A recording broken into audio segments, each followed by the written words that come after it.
자, 오늘 요한복음 8장 지난주에 시작은 했고요. 그래서 오늘 마감을 지려고 합니다. 여러분, 요한복음 8장 처음 시작이 가늠하다 현장에서 잡힌 여인을 예수를 시험하려고 오늘 성경 말씀을 보면 서기관과 바리새인들이 예수 앞에 데려옵니다. 그리고는 이런 여자를 모세율법에는 돌로 치라고 했는데 어떻게 합니까? 제가 말씀드렸죠. 이 두 개 다 상황이 만약에 돌로 쳐라 그래도 예수님께서 곤란하게 되고 치지 마라 그래도 모세율법을 어기게 되니까 곤란해서 예수가 하신 방법은 땅바닥에 글을 적으시고 죄 없는 자 먼저 치라. 그래서 저는 뭐라 그랬죠? 거기다 뭐라고 썼다? 그렇죠. 그런 건 기억이 나죠. 그죠? 정기철 저녁 어제 저녁 11시 20분에 네가 뭐 했는지 안다. 조집사 나는 네가 뭐 했는지 안다 이렇게 쭉 쓰면 읽고 있다가 돌 들고 때리려고 하다가 죄 없는 사람 돌로 쳐라 그래서 돌을 놓고 다 이렇게 떠나갔을 거다 그냥 저 혼자 상상했다고 말씀드렸고요. 자, 그러면서 10절이 이제 제가 예수께서 하시는 말씀인데요. 한번 같이 10절 같이 읽을게요. 시작. 예수께서 일어나사 여자 외에 아무도 없는 것을 보시고 이르시되 여자여 너를 고발하던 그들이 어디 있느냐 너를 정죄한 자가 없느냐. 11절 대답하되 주여 없나이다. 예수께서 이르시되 나도 너를 정죄하지 아니하노니 가서 다시는 죄를 범하지 말라 하시니라. 아멘. 여러분, 이 똑같은 말 예수께서 하신 대목이 어디였었죠? 우리가 지난주에 몇 장이었죠? 그죠? 5장이죠. 베데스다 연못가에서 38년 된 병자를 고치시고 다시는 가서 죄를 짓지 말라 이렇게 말씀하셨죠. 그래서 베데스다는 뜻이 뭐라고 말씀드렸죠? 베스가 집이고 베데스다 그러면 은혜의 집 이렇게 저희가 그냥 그 정도 알고 있으면 된다고 말씀드렸죠. 그래서 똑같습니다. 패턴은. 그죠? 그러나 물론 예수께서 병자를 고치신 것과 가늠한 여인이 용서함 받는 것 두 가지 차이가 있지만 저는 이 장면에서 정말 예수님이 우리를 향해서 하시는 말씀이라고 생각해요. 뭐냐면 누굴 향해서 우리가 정죄한다는 것처럼 무서운 게 없습니다. 정죄라는 게 이런 거잖아요. 너는 죄인이야 이렇게 말하는 게 정죄입니다. 다른 사람을 향해서. 우리가 근데 그런 일을 흔히 하잖아요. 그죠? 수군거리기도 하고, 야야야야, 너 들었냐? 야, 제가, 참, 이러면서 우리 그렇게 하잖아요. 그죠? 그래서 여러분, 죄의 목록 중에 재밌는 목록이 있어요. 수군거림이라는 거 있어요. 죄의 목록 중에. 불의한 일을 행하는 것 중에 수군거림. 여러분, 이거 정말 큰 죄 중에 하나인 거예요. 왜 안 믿으려고 그러죠? 늘 우리가 유혹당하는 게 수군거림이에요. 이 수군거림이 가장 중요한 잘못 중에 하나가 뭐냐면 수건거리면서 누군가를 정죄해요. 야야야 들었니? 이게 제일 무서운 거예요. 그래서 야야야 들었니는 하지 마십시오. 웬만하면. 못 들었으면 많은 거고 들었으면 서로 그냥 아는 건데 왜냐하면 우리가 시시비비를 가리는 걸 되게 좋아해요. 누가 옳고 그르냐를 따지는 거. 그런데 실은요, 사람 사이에서 시시비비 따지는 게 우리가 세상을 살아가면서 우리가 법이라는 테두리 안에서 우리가 서로가 가지고 있는 어떤 소유라든가 내가 누리고 있는 것들이 침해를 당했을 때 그럴 때 우리가 때로는 시시비비를 가려야 될 때가 있어요. 그러나 신앙적으로 말하면 이 시시비비는 우리가 가리는 게 아닙니다. 이 시시비비를 자꾸 우리가 가리려고 하면요. 제가 늘 말씀드리잖아요. 한 사람씩은 다 걸린다니까요. 내가 만약에 90%가 남들보다 깨끗하다. 그래도 10%가 있다는 거죠. 그래서 내가 만약에 이 집사님한테 아유 뭐 주일도 못 지키면서 뭘 그리스도인이라 그래요. 내가 이러면 찔리잖아요. 요즘은. 그죠? 그러면서 저 목사는 뭐 잘못하는 거 없나? 이런 걸 생각하게 돼요. 이게 보면 아이고 목사가 뭐 옷 입는 것도 뭐 이러면 여러분 서로가 다 가지고 있는 한 가지씩을 서로 찌르잖아요. 안 걸릴 사람이 없어요. 아유, 교회 다니면서 세금 떼먹는 거 뭐 이러면 여러분 대충 내가 아무도 안 얘기해도 철렁거리는 분도 있단 말이에요, 이게. 왜냐면 이 세상의 법이라는 게 실제로 어디까지 지켜야 내가 지킨 건지를 기준도 정말 애매하거든요. 다 자기 나름대로 최선을 다하고 자기 나름대로 내가 스스로 나쁜 사람이 아니다라는 범위 안에서 사는 거예요.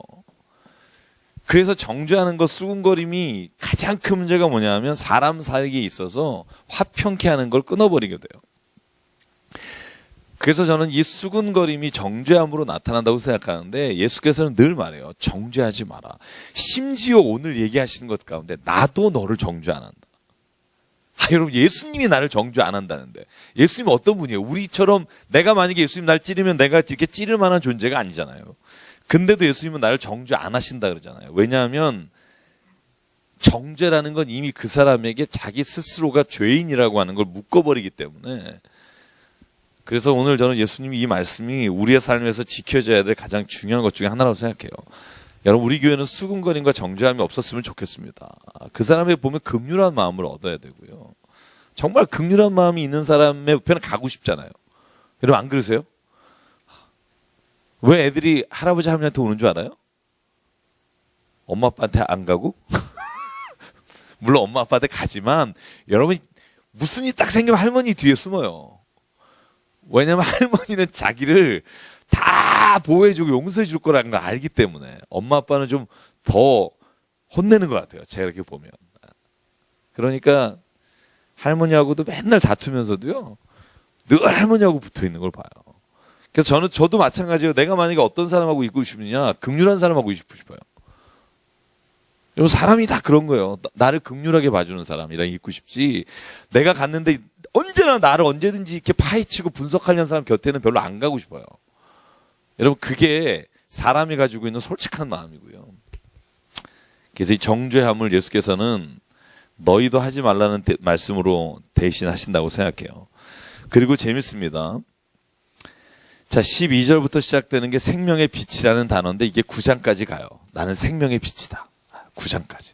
제가 에고 에이미 7개, 나는 선한 목자다, 이렇게 말씀하시는 거 제가 서론 때 말씀드렸고요. 세상의 빛이다. 9장도 한번 보시면 9장에도 예수께서 계속해서 말씀하시는 게 나는 세상의 빛이다. 보시면. 그런데 9장에 무슨 사건이 나오냐 하면 날 때부터 소경되는 사람 이야기가 나와요. 그러니까 이게 다 지금 감람산 근처, 예루살렘 근처에서 일어났던 일입니다. 그러니까 예수께서는요, 떡을 먹이신 후에 나는 생명의 떡이다. 소경을 고치신 후에 나는 생명의 빛이다. 그러면 확 와닿잖아요. 예수께서 생명의 빛이라고 하신 말씀에 이제부터는 좀 어렵습니다. 8장이 좀 이해하기가 조금 쉽지 않은 부분도 있는데 제가 같이 한번 읽으면서 이야기를 나누도록 할게요. 자, 그 다음부터는 예수님은 이렇게 말씀하신 거예요. 요한복음 1장에 나타냈던 말씀들, 하셨던 말씀들을 기억나게 하시는데요. 자, 나는 생명의 빛이다. 나를 따르는 자는 어둠에 다니지 아니하고 생명의 빛을 얻을 거다. 그리고 말씀하신 다음에 14절에 같이 읽을까요? 시작. 예수께서 대답하여 이르시되 내가 나를 위하여 증언하여도 내 증언이 참되니 나는 내가 어디서 오며 어디로 가는 것을 알거니와 너희는 내가 어디서 오며 어디로 가는 것을 알지 못하느니라. 너희는 육체를 따라 판단하나 나는 아무것도 판단하지 아니하노라. 자, 16절 제가 읽을게요. 만일 내가 판단하여도 내 판단이 참되니 이는 내가 혼자 있는 것이 아니요 나를 보내신 이가 나와 함께 계시다. 17절 너희 율법에도 두 사람의 증인이 참되다 기록하였으니 내가 나를 위하여 증언하는 자가 되고 나를 보내신 아버지도 나를 위해 증언하시느니라. 그랬더니 묻습니다. 19절 뭐라고 묻죠? 야, 네 아버지가 어디 있냐? 아마도 예수 그리스도의 육신의 아버지 요셉은 이 당시에는 안 계셨다고 우리가 알고 있고요. 그러니까 묻는 거예요. 야, 너 아버지가 너를 증언한데 네 아버지가 어디 있냐? 그럴 때 예수께서 뭐라고 말씀하시냐면 뭐라고 말하죠? 너는 나를 알지 못할 뿐만 아니라 아버지도 모른다. 나를 알면 내 아버지를 알 것이다. 자, 지금 아버지라고 말하는 건 분명히 하나님이겠죠. 그죠? 예수는 하나님을 너희가 믿지 않으니까 나를 믿지 않는다. 그러면서 오늘 21절, 22절, 23절에 보면 요한복음 3장에 니고데모에 하셨던 말씀과 비슷한 말씀을 하십니다. 자, 23절 같이 읽을게요. 시작. 예수께서 이르시되 너희는 아래에서 났고 나는 위에서 났으며 너희는 이 세상에 속하였고 나는 이 세상에 속하지 아니하였느니라. 자, 좀 복잡한 말입니다만 쉽게 말하면 3장하고 비슷해요. 3장 2절에 이런 말씀 있죠. 거듭나지 아니하면 하나님의 나라를 볼 수 없다. 그죠? 오늘 예수님 말하는 거예요. 나는 위로부터 내려온 사람이고 너희들은 아래로부터 나온 사람들이다. 그래서 8장의 주제를 보면 1장의 주제가 이렇게 변주처럼 이렇게 또다시 강조되는 말씀으로 나와요. 그러니까 나는 곧 하늘에서 온 사람이다. 그러니까 사람들이 어떻게 하려고 그래요? 죽이려고 그러죠. 죽이려고 그래요. 자, 그래서 오늘 보면 그 말씀이요. 어디까지 쭉 계속 되냐 하면 32절까지예요. 자, 32절 같이 읽을게요. 시작. 진리를 알지니 진리가 너희를 자유롭게 하리라.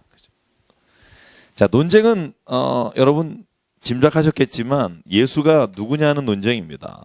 하늘로부터 왔다는 것을 믿지 않는 바리새인들과 내가 하늘로부터 왔다는 것을 계속해서 말하는 예수님 사이에 서로의 오해가 있고요.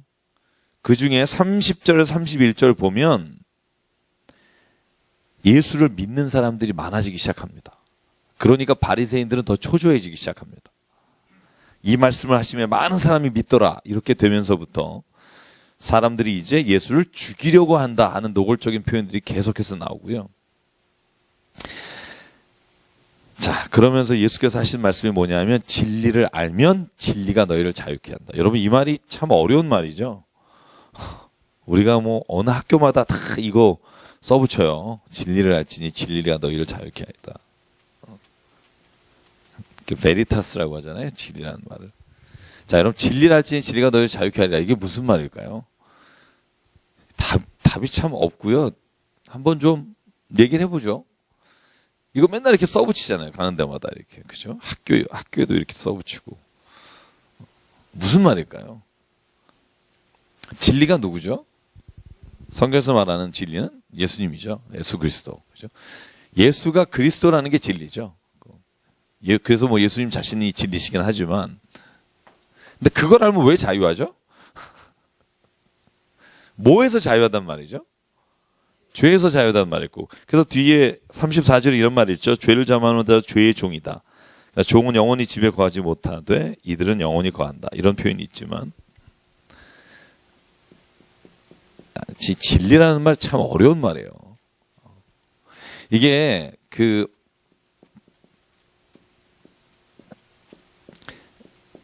이게 헬라어로 알레데이아란 말인데요.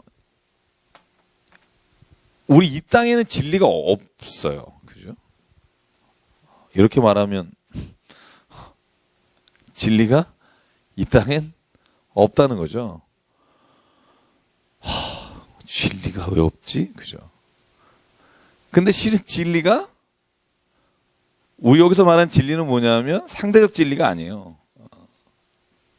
그러니까 뭐 내가 옳다고 생각하는 거, 네가 옳다고 생각하는 거 그런 진리가 아니라 이 세상에서 변하지 않고 이 세상에서 오직 진리 자체인 것이 뭘까 하는 거예요. 여러분 어떻게 생각하세요? 여러분 진리가 많다고 생각하세요? 사람이 정해놓은 진리가 있잖아요. 우리가 진리라고 부르는 것들이 있잖아요. 그죠? 근데 실은 이 진리가요. 사람은요. 이 진리에 접근할 수 없다는 저는 그 전제를 받아들여요. 여러분 예를 들어서요. 제가 여러분 여기서 바라보면서 여러분을 설명하는 것과 지금 이 집사님이 바라보는 시점에서 설명하는 것과 저 뒤에 나래가 바라보면서 설명하는 이 장소의 모든 서술이 다르다는 거 아세요? 달라. 사람은요. 전지적 작가 시점에서 세상을 볼 수가 없어요. 그래서 제가 예전에 한 2년 전에 제가 소크라테스하고 소피스트 설명을 드리면서 기억이 전혀 안 나시겠지만 제가 고르기아스라는 사람 이야기를 해드렸어요. 이 사람이 진리에 대해서 소피스트인데요. 여러분 이 사람에 대한 재밌는 일화 기억나세요?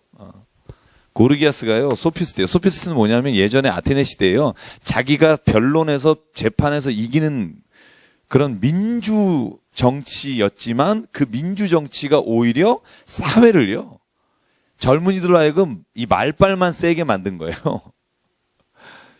그래서 소크라테스는 그걸 보고 한탄하는 거죠.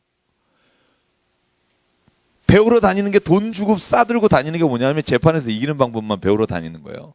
그때 고르기아스가 유명한 소피스트인데요. 그래서 이 사람의 예화 중에 유명한 게 뭐냐면 이 사람이 밑에 후학을 가르쳐요. 가르치는데 돈을 안 내요. 그래서 어떻게 계약을 했냐면 고르기아스가 제자를 가르치면서 첫 번째 재판에 네가 이기면 나한테 돈을 내라. 그리고는 가르쳤어요. 소피스트요. 그러니까 자기를 변호하는 거. 그런데 이 제자가요. 재판을 안 해요. 첫 번째 재판에서 이기면 돈을 받아야 되는데 얘가 재판을 안 걸어요. 1년이 지나도. 안 걸고. 그러니까 고르기아스가 얘를 재판해요. 걸었어요. 수업료 안 낸다고. 그런데요. 이 고르기아스가 재판을 걸어놓고 이 사람이 자충수에 걸린 거예요. 왜 그런 줄 아세요? 고르기아스가 이기면 뭐라 그러냐면 첫 번째 재판에 이겨야 된다 그랬잖아요. 그죠? 근데 고르기아스가 만약에 이겨서 돈을 내게 되면 이 사람이 안 내도 돼요. 수업료를. 그죠? 만약에 지면 그냥 안 내면 돼요. 그래서 흔히 이제 이걸 뭐라 그러냐면 똑똑한 사람의 자기 꾀에 빠지는 거에 대한 아주 대표적인 예예요. 고르기아스. 근데 이 고르기아스가 한 유명한 말, 저는 이제 아레데이아 진리라는 말. 이 말에 원래 이 고르기아스의 말이 굉장히 심오해요. 잘 들어보세요. 자, 진리를 이루는 단계를 세 가지라고 말해요. 우리가 첫 번째가 존재론이에요. 그러니까 이건 한번 그냥 참고로 들으시는데요. 하나님이 존재하신다. 진리가 있다. 여러분 이걸 믿으신다면 우리가 존재론적으로 하나님은 계시고 진리가 있다. 이렇게 말할 수 있고요. 그 다음에 우리가 이제 철학에 대한 세 가지만 말씀을 드릴게요. 철학을 이렇게 세 가지로 나누면 존재론과 인신론과 논리학이라는 게 나눠지는데요. 이 고르기아스가 뭐라냐면요. 진리는 없다. 진리는 없다. 진리는 없다. 그래서 진리 자체가 존재하는 걸 부정해요. 근데 그 다음에 혹 진리가 있더라도 사람의 능력으로는 그 진리를 알 수가 없다. 여러분 이건 뭐 우리가 그죠? 많이 이렇게 생각해 볼 수 있잖아요. 그리고 나서 또 말하기를 만약에 진리를 내가 안다고 해도 내가 그 진리를 다른 사람에게 전할 수 없다. 여러분이 진리를 깨달았어요. 다른 사람이 그 진리를 믿게 그 진리대로 살아가도록 한번 해보라는 거예요. 이 사람은 불가능하다는 거예요. 그래서 진리라는 게 있는지 없는지 상관없이 우리가 진리를 알거나 진리를 깨닫거나 진리를 전할 수 없다고 말해요. 근데 저는 이건요, 실은 세상에서 우리가 살아가면서 진리에 대해서 얘기할 때 우리가 쉽게 생각할 수 있는 거예요. 여러분 여기 컵은 딱딱하잖아요. 그죠? 그죠? 여러분 여기서 불만 있으신 분 있어요? 컵은 딱딱하죠? 그죠? 근데 이 딱딱한 컵은요, 어느 한의 진리죠? 사람에게만 진리죠. 기중기에게는 이게 별로 딱딱하다 이런 의미가 별로 없어요. 우리가 보기에 이건 약간 소프트하고 딱딱한 거지. 그러니까 제가 말씀드린 건 뭐냐면 다 상대적 진리예요. 사람이 가지고 있는 진리는요, 우리가 보고 있는 거, 우리가 만질 수 있는 거. 제가 요번에 선글라스 하나 샀어요. 눈이 너무 안 좋아져서 주변에 자꾸 이렇게 선글라스 끼해서 선글라스 하나 사고 이렇게 운전할 때 보니까 세상이 달라 보이더라고요. 그러니까 우리가 실제로는 보는 세상의 색깔만 좀 바뀌어도, 내가 감각만 바뀌어도 서로가 갖고 있는 진리에 대한 게 다 다르다는 거예요. 그래서 오늘 성경에서 예수님이 뭐라고 말하냐면, 성경은 뭐라고 말하냐면 진리는 너희 게 아니라는 거예요. 진리는 너희가 합의해서 도달할 수 있는 게 아니라는 거예요. 진리는 믿음에서 온다는 거예요. 참 아이러니한 거예요. 진리가 어떻게 믿음에 와? 절대 불변하는 게 어떻게 믿음에서 와? 아니에요. 믿음에서 올 수밖에 없어요. 왜냐하면 우리가 어느 한 가지를 진리라고 내가 믿는 순간 그 진리가 내 삶에 있어서 나를 움직이는 능력이 되죠. 내가 마치 모든 것을 다 아는 사람인 것처럼 행동할 때는요, 그 사람에게 진짜 진리는 없어요.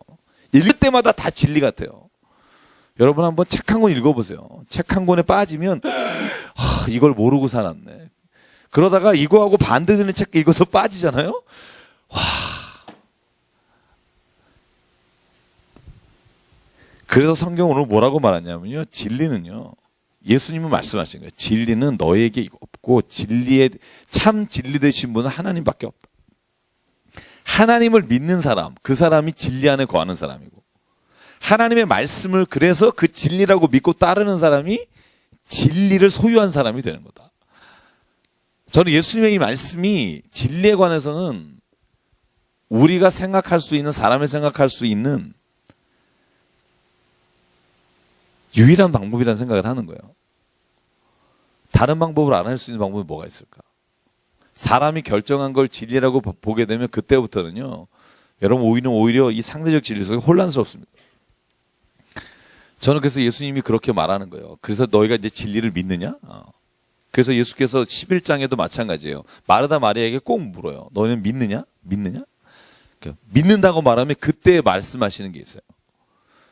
너희가 믿는 거로 복되다, 이런 말씀하시거든요. 그래서 저는 예수께서 진리를 알지니 진리가 너희를 자유케 한다고 할 때 우리가 세상에 정말 많은 진리라고 하는 것들이 있어요. 그러니까 truth가 있어요. truth. 진리라고 하는 것들. 근데 예수께서는요, 요한복음 14장 6절에 이렇게 말해요. I'm the truth. 나는 바로 그 진리다. 그죠? 유일한 진리라고 말해요. 왜냐하면 너희들이 상의해서 이룰 수 없는 진리다, 이런 얘기를 저는 포함했다고 생각하고요. 그래서 만약에 예수님을 진리라고 정말 믿는다면 그때부터는요, 자유합니다. 왜냐하면 내가 걸어갈 길과 내가 행동해야 될 것과 내가 방향을 정해야 될 게 이제 정해지기 때문에. 여러분, 그게 진짜 자유한 것 같아요. 자유는 내가 하고 싶은 걸 마음대로 하는 게 자유가 아니라, 성경이 말하는 자유는 내가 진짜 어떤 존재이며 무엇을 해야 되는지를 알게 될 때 자유하다는 거예요. 여러분, 그 차이가 좀 이해가 가세요? 젊었을 때는 그래서 방황하게 돼요. 자유를 찾느냐고. 내가 여태까지 엄마 아빠한테 억눌려 살았다. 엄마가 하라는 거 하고 살았다. 근데 이게 뭐냐? 이러면서 여러분 뛰쳐나가요. 뛰쳐나가서 내가 하고 싶은 거 막 하다가 성경의 말에 의하면 이제 죄의 끝을 이렇게 방황하고 보다 보면 내가 지금 도대체 무엇이 옳고 무엇이 그른지조차도 모르고 살아요. 친구가 하는 거 따라하다 보면 이게 뭐가 잘못이 하다 보면 마음에 계속해서 길티 필링, 죄책감이 있고, 여러분 그 다음에 예수가 하는 말이 뭐냐면 이 가늠한 여인에게 한 말하고 비슷한 거예요. 그런데 내가 그 자리에서 다시 어머니 아버지가 했던 그 말들이 굉장히 싫었지만, 혹은 내가 이걸 해라 말아라 하는 것이 굉장히 귀찮았지만 내가 이제 그걸 내 법으로 받아들이고 난 다음에 그때가 오히려 자유롭다니까요. 제가 그렇다는 얘기예요. 여러분 제가는 모르겠고, 제가 저를 보면 그래요. 옛날에 자유했다라는 생각은 아무런 갈 길을 몰라서 방임했다는 거고, 지금 말씀하에서 자유하다는 건 내가 진짜 이제는 무엇을 해야 되는지 알기 때문에 정말 자유한 거예요. 공감이 되는 분만 되시고, 안 되시는 분은 이제 계속 하다 보면 어떻게 공감이 되리라 믿고요. 그래서 예수님은 내가 곧 진리다 이렇게 말씀하시는 이유는, 믿는 사람이 예수님을 진리로 받아들이는 순간 세상의 모든 것으로부터 오히려 자유할 수 있기 때문에 그렇습니다. 자유롭잖아요. 믿기 때문에. 더 볼까요? 자, 그러므로 36절. 그러므로 아들이 너희를 자유롭게 하면 너희가 참으로 자유로우리라. 그래서 자유라는 단어가 계속 반복돼서 나오고요. 자, 42절, 43절 같이 한번 읽어볼게요. 시작. 예수께서 이르시되 하나님이 너희 아버지였으면 너희가 나를 사랑하였으니 이는 내가 하나님께로부터 나와서 왔습니다. 나는 스스로 온 것이 아니요 아버지께서 나를 보내신 것이니라. 어찌하여 내 말을 깨닫지 못하느냐? 이는 내 말을 들을 줄 알지 못함이로다. 아멘. 자, 보세요. 그래서 하나님이 보내신 자기를 믿는 사람은 내가 누구인지를 알게 된다는 거고요. 그리고 믿는 순간 자유하게 된다고 말씀하시면서 계속해서 반복하는 말이 뭐냐면 47절 하나님께 속한 자, 그런 사람은 하나님 말씀을 듣나니 너희가 듣지 아니하면 하나님께 속하지 아니하였습니다. 유대인들이 대답하여 이르되 우리가 너를 사마리아 사람이라 또는 귀신 들렸다 하는 말이 옳지 아니하냐? 예수께서 말씀하시되 나는 귀신 들린 것이 아니라 오직 내 아버지를 공경함이거늘 너희가 나를 무시하는도다. 그래서 여러분 8장은요 9장까지 계속 반복됩니다만 내가 누구인지를 설명하시는 거예요. 그래서 예전에 제가 그런 책 읽었는데 예수님이 이 땅에 와서 하신 게 뭔가 내가 누구인지를 사람들로 하여금 믿게 하신 거다. 그런데 그게 쉽지 않았다는 거죠. 믿는 사람도 있고 배척하는 사람도 있었고. 자, 우리 9장까지 연결되기 때문에 넘어갈게요. 네. 그렇죠. 네.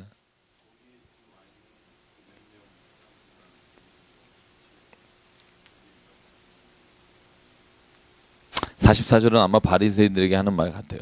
네. 네.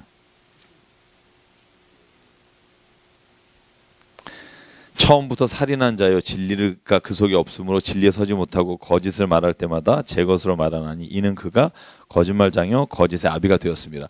뒤에 보면요 이 말이 더 심하게 나와요. 비슷한 뉘앙스지만 그러니까 너희가 왜 이렇게 되느냐에 대한 이야기를 뒤에 10장, 11장, 12장에 가서도요 계속해서 바리새인들과 서기관들에게 예수께서는 그렇게 말해요. 네. 그러니까 예수님이 참 어떻게 보면 그죠. 바리새인들한테는 정말 굉장히 과격하게 하셨던 것 같아요. 심지어는 오늘 아침에 큐티 하셨나요? 오늘 아침에 큐티에 보면 예수께서 그런 말씀 하시잖아요. 쟤네들은 들어도 모르고 봐도 못 보게 해서 구원받지 못하게 하려고 내가 너한테 비유로 말한다. 이렇게 하신 말씀도 있거든요.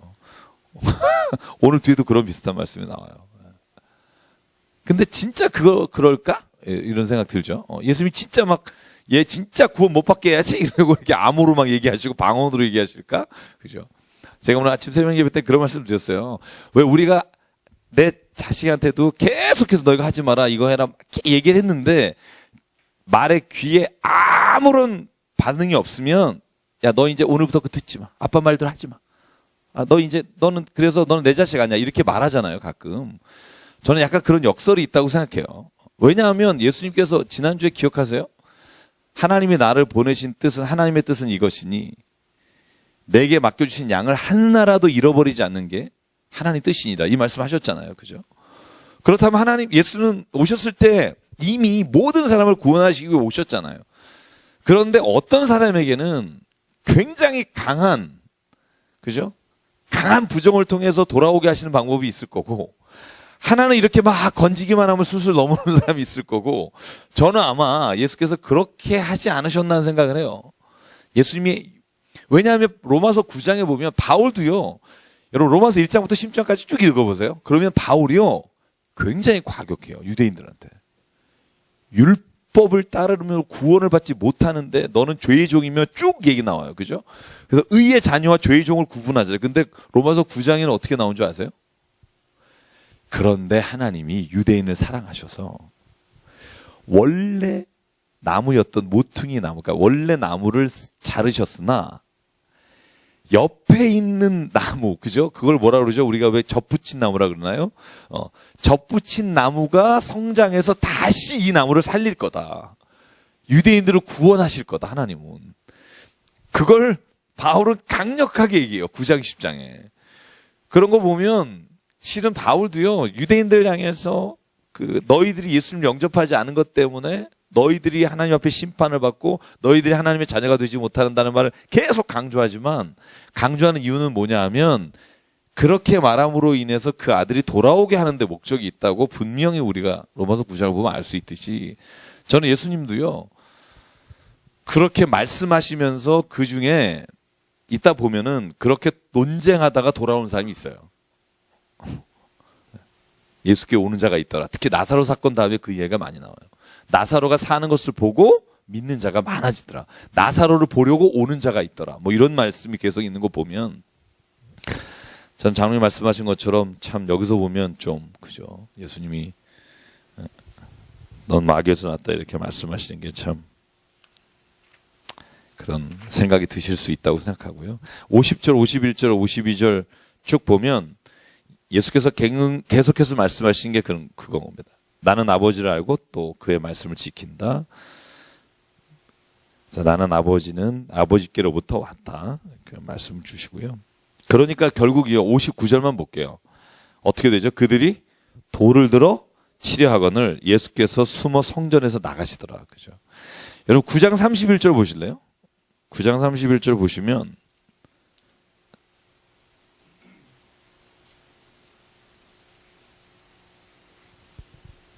10장 31절이군요.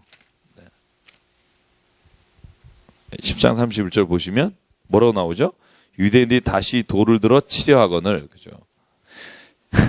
계속해서 지금 예수님을 아주 그냥 극도의 분노로 그 자리에서 죽이려고 하는 장면들이 나와요. 근데 그 말하는 장면이 다 뭐냐면 내가 하나님으로부터 왔다. 난 아버지 아들이다. 이 말을 하면 무조건 죽이려고 해요. 왜냐하면 신성 모독이라고 해서.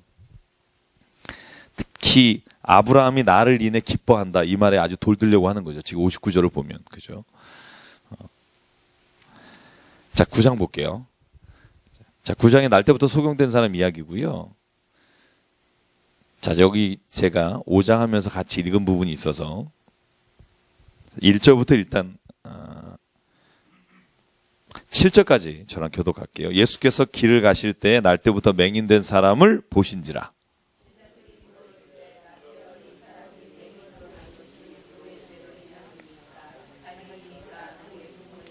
예수께서 대답하시되 이 사람이나 그 부모의 죄로 인한 것이 아니라 그에게서 하나님이 하시는 일을 나타내고자 하심이라.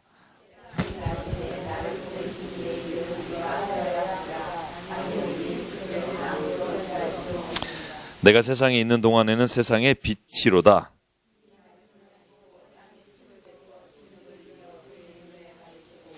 이르시되 실로암 못에 가서 씻으라 하시니 실로암은 번역하면 보냄을 받았다라는 뜻이다.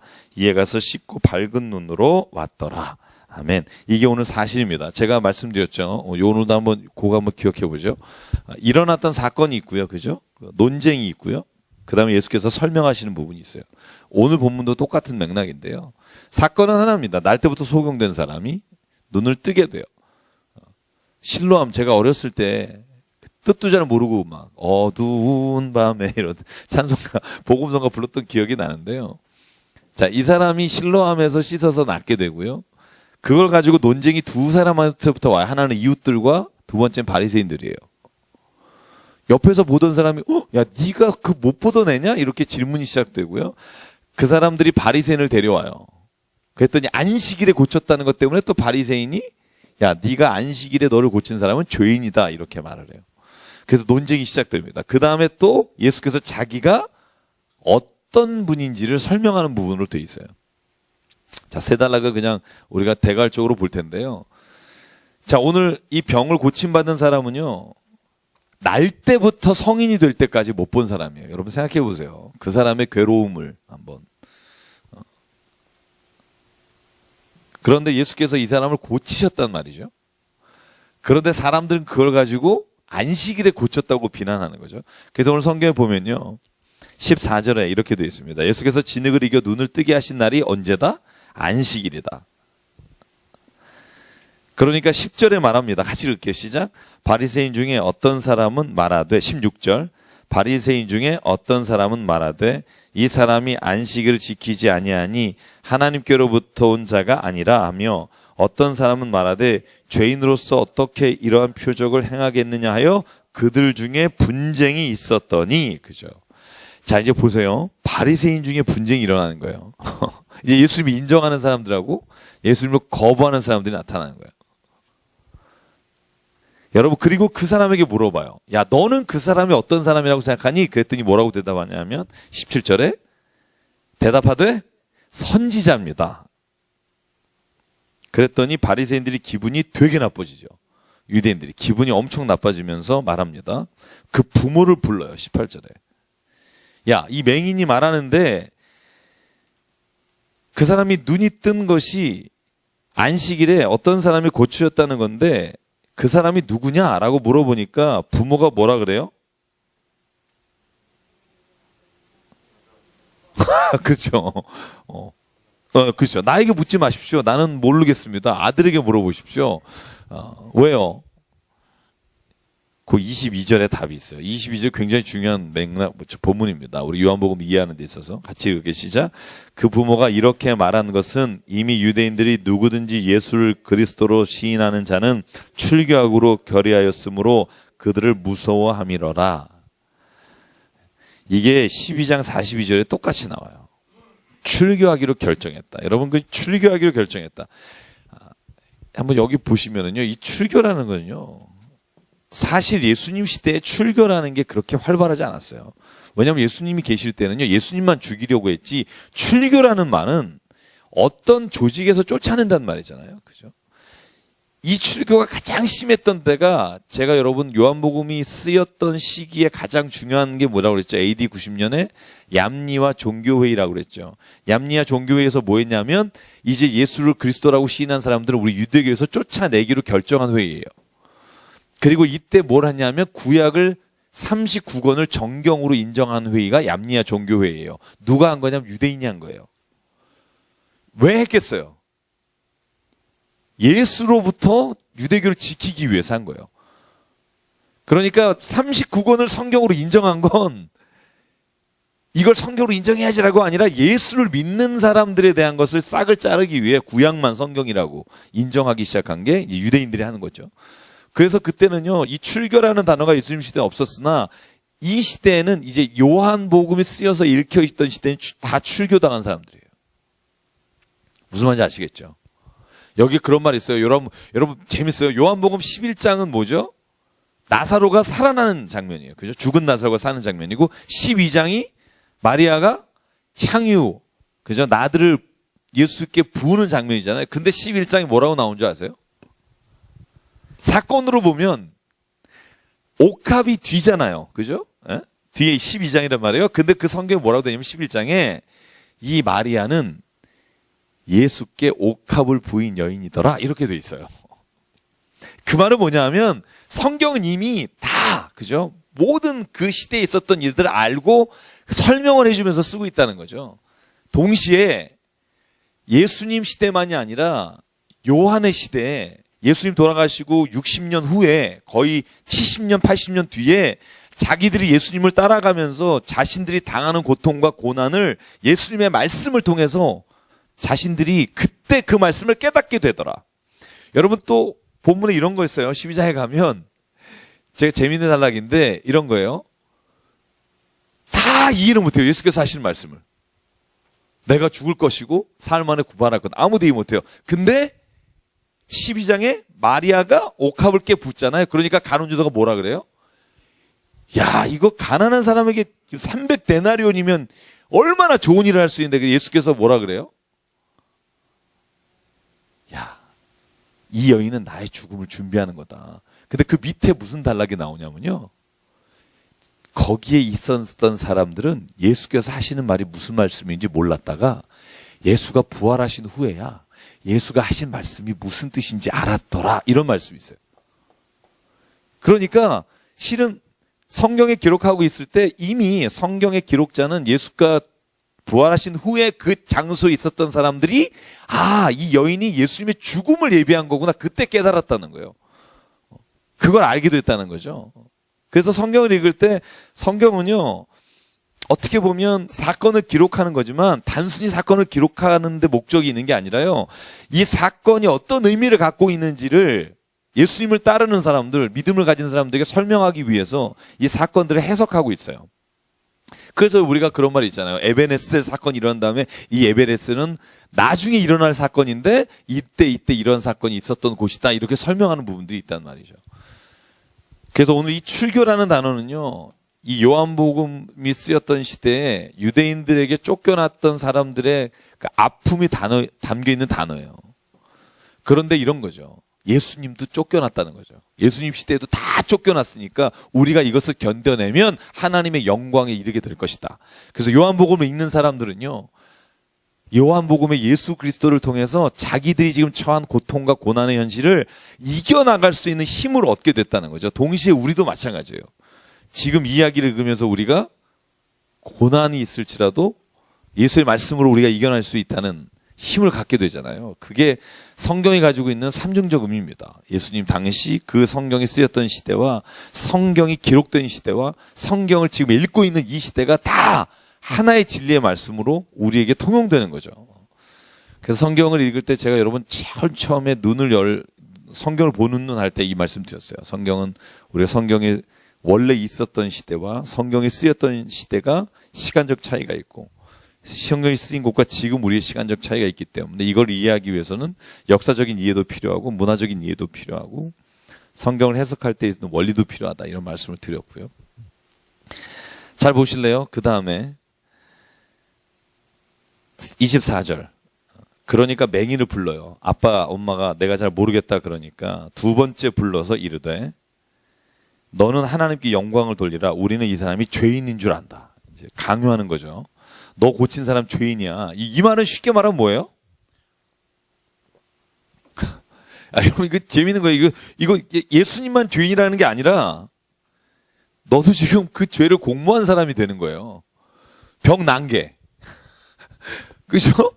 왜냐하면 죄인이 고쳤는데 안식일에. 그러니까 예수님이 지금 고친 것 자체를 이 사람들은 죄인이 한 일이라고 자꾸 얘기한 건 뭐냐면 너도 지금 그 죄를 공모했다는 거예요. 그러니까 이 사람이 뭐라 그래요? 25절. 대답하되. 저는 이게 굉장히 중요합니다. 같이 읽을게요. 25 시작. 대답하되 그가 죄인인지 내가 알지 못하나 한 가지 아는 것은 내가 맹인으로 있다가 지금 되었다는 그것이니라. 자, 보십시오. 이게 뭐냐 하면 체험이에요. 그래서 신앙은 체험입니다. 그러니까 이 맹인은요, 황당한 거죠. 그죠? 아니, 눈을 떴는데 와갖고 사람들이, 너 그 사람 누구냐? 막, 뭐 아냐? 그러니까, 뭐 잘 모르겠는데요. 뭐, 내가 보니까 선지자 같은데요. 그랬더니, 야, 너 그 사람 죄인이거든? 막 이러니까 이 사람이 뭐라고 말하냐면, 난 그런 거 모른다. 난 그 사람이 누군지 알고 싶지도 않고, 다만 내가 지금 나면서부터 못 보다가 난 지금 보게 됐다는 겁니다. 여러분, 이걸 우리가 간증이라고 말해요. 간증. 그래서 신앙에는요, 간증이 있어야 돼요. 실제로 신앙에 간증이 없잖아요. 근데 이 간증이라는 게 뭐 드라마틱하고 엄청난 간증을 말하는 게 아니라 신앙의 간증이란 내 삶에서 내 자신의 모든 기준과 삶의 가치가 이렇게 변화되는 것도 저는 엄청난 간증이라고 생각하거든요. 예전에 세상을 쫓아서 살다가 이제는 내 삶의 모든 기준이 예수 그리스도로 향해지는 것, 여러분 이것도 굉장한 변화입니다. 결국 신앙의 초점은요, 내가 변하는 데 있잖아요. 그죠? 내가 많이 이 세상에 축복받고 이 세상에서 어떤 걸 얻는 게 아니라 신앙은 딱 하나입니다. 내가 거듭남으로 주님의 구원에 이르게 되고 내가 변하여 내 삶의 자리에서 하나님이 이루신 그 나라를 이루며 살아가는 겁니다. 그게 저는 신앙의 목표라고 생각해요. 그래서 이 사람은 관심 없는 거죠. 그러니까 열받죠. 바리새인들이 뭐라 그래요? 27절 시작. 대답하되 내가 이미 일렀어도 듣지 아니하고 어찌하여 다시 듣고자 하나이까? 당신도 그의 제자가 되려 하나이까? 이제 대놓고 대드는 거죠. 지금 이제 눈 뜬 사람이. 그랬더니 그 사람들이 욕하는 겁니다. 너는 그의 제자이나 우리는 모세 제자다. 어디다 대고 우리가 예수 제자라고 하느냐? 그리고부터 30절부터 자, 같이 한번 읽어볼게요. 34절까지. 같이 한 목소리 시작. 그 사람이 대답하여 이르되 이 사람이 내 눈을 뜨게 하였는데 당신들은 그가 어디서 왔는지 알지 못하는도다. 하나님이 죄인의 말을 듣지 아니하시고 경건하여 그의 뜻대로 행하는 자의 말은 들으시는 줄을 우리가 아나이다. 창세 이후로 맹인으로 난 자의 눈을 뜨게 하였다함을 듣지 못하였으니 이 사람이 하나님으로부터 오지 아니하였다면 아무 일도 할 수 없으리이다. 그들이 대답하여 이르되 내가 온전히 죄 가운데서 나와 우리를 가르치느냐 하고 이에 쫓아내어 보내니라. 그죠? 이 사람들이 이제는 공동체에서 쫓겨난 거예요. 그죠? 그렇죠. 네. 왜냐하면 생각해보세요. 날 때부터 소경됐다가 지금 성인이 돼서 눈을 떴는데 자기를 고쳐준 사람이 죄인이라 그러고 안식일법을 어겼으니까 저 죄인하고 너 같이 놀아놨다 이렇게 말하니까 울분할 수밖에 없죠. 지는 아무것도 안 해줘놓고 눈 떴다고 오히려 뭐라 그러니까 얼마나 열받겠어요. 그죠? 그랬더니요, 재밌는 건 뭐냐면 그 사람이 쫓겨나니까 예수께서 찾아오세요. 여러분, 그 베데스다 연못가에서도 그 사람이 누군지 모릅니다. 그러니까 성전에 예수께서 다시 들어가셔서 그에게 하신 말씀이 그거잖아요. 오늘도 찾아가세요.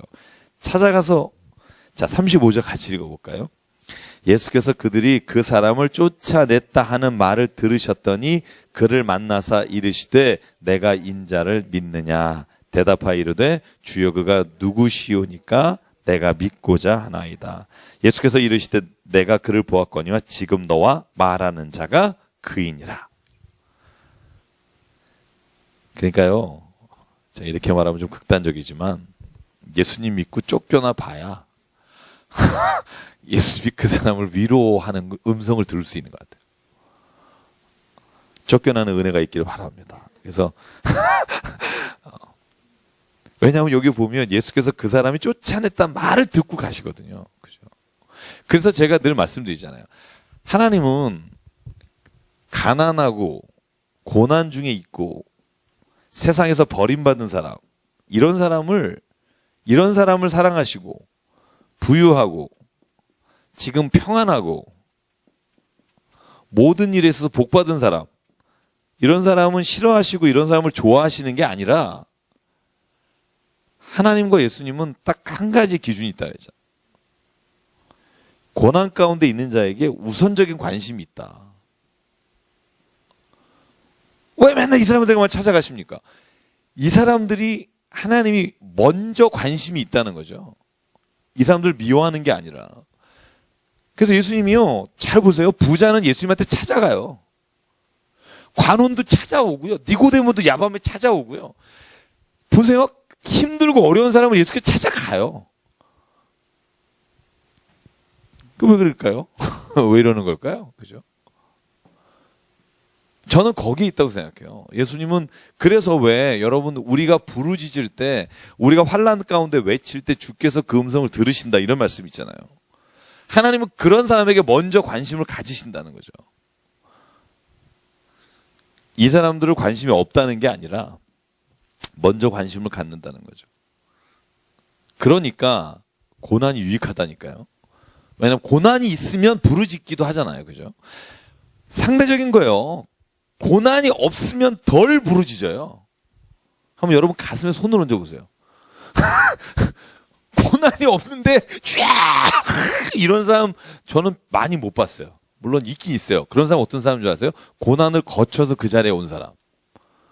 그 사람은 그렇게 하는 사람이 있어요. 그런데 저는 편안하고 인생에 있어서 아무 역경이 없는데 부르짖고 이러는 사람들을 저는 별로 못 봐요. 그러니까 어때요? 그런 사람들에게 더 많이 가시는 것 같잖아요. 그러나 실은 사람이 하나님 앞에 부르짖음이 크기 때문에 그래요. 여러분, 그래서 왜 맹인들이 하나님 앞에서 나를 불쌍히 여기소서 나사렛 예수요 그러면서 예수께 오잖아요. 그죠? 니고데모는 예수께 와도 가리잖아요. 사람들이 안 보는 야심한 밤에 내 신분을 위장할 수 있는. 그래서 그런 사람을 이따가 12장에 뭐라 그러냐면 예수께서 말해요. 그런 사람들.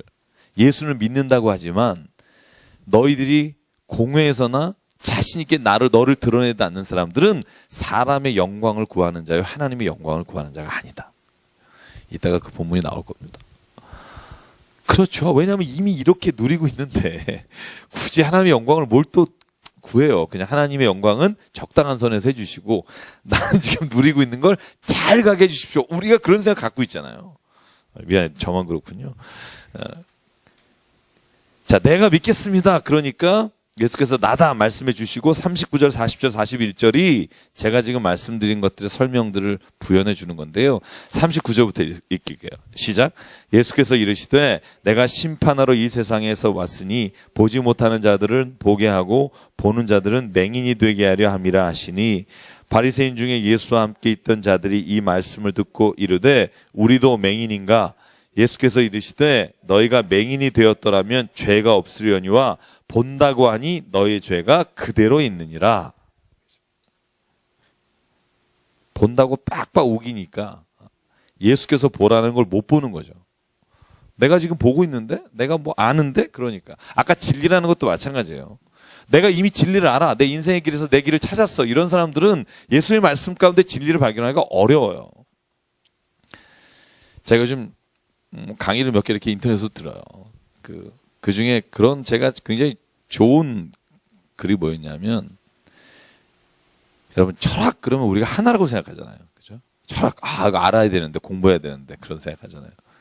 그런데요, 철학은요, 사실, 어떻게 보면 무의미한 말이에요. 의미가 없는 말이에요. 예를 들면 문학 그러면 여러분, 문학이 하나로 정의가 안 되잖아요. 어떤 문학이 있고 어떤 문학이 있고 어떤 문학이 있고 누가 쓴 게 있고 누가 쓴 게 있고 누가 쓴 게 있잖아요. 그죠? 마찬가지로 철학도요. 어떤 사람이 말한 철학이 있고 어떤 사람이 말한 철학이 이걸 하나로 묶을 수 있는 아무것도 없어요.